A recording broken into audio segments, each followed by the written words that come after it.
Good evening, board members. A few weeks ago, you all had the opportunity to do what is right by the kids. For well over a year, you've all been aware of the sexually explicit, pornographic books that are in our county libraries and what we've been finding in our school libraries. A vacancy occurred on the library board in which you were just going to approve who the library director wanted you to appoint.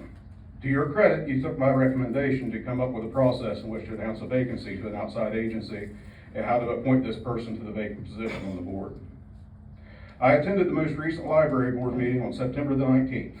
I addressed the new library board appointee, Sonia Ashby.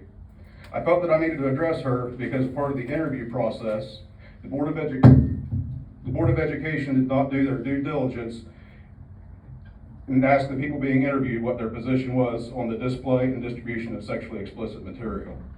And during the interview, I gave you my position and told you what my position, how I stood on that, and a few of you asked me some follow-up questions. When I went to the library board meeting, I asked Sonia Ashby to state her position on the sexually explicit material being displayed and distributed to minors.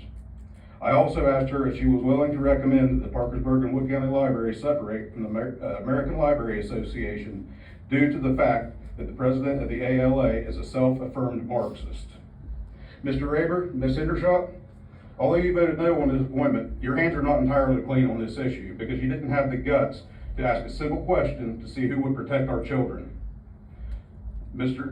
Johnson, Mr. Tice, Ms. Townsend, you should all be especially ashamed of yourselves for voting to appoint Ms. Ashby to the library board. Ms. Ashby stated that she is okay with these books in the library. She said it's up to the parents to decide what their kids look at and check out in the library. I asked her, what if the parents weren't there? She told me the library policy states that anyone under 8 years old has to be accompanied by an adult.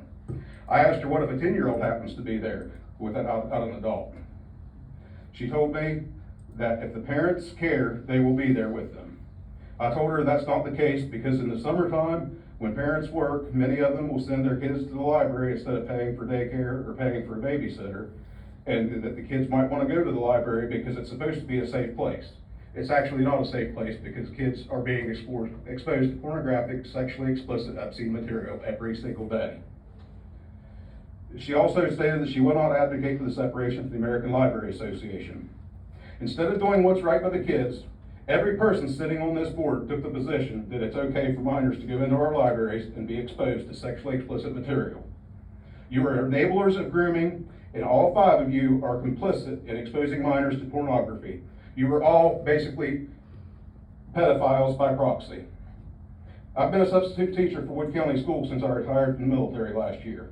Effective immediately, I am resigning my position as a substitute school teacher because I refuse to work for a board that endangers children instead of protecting them.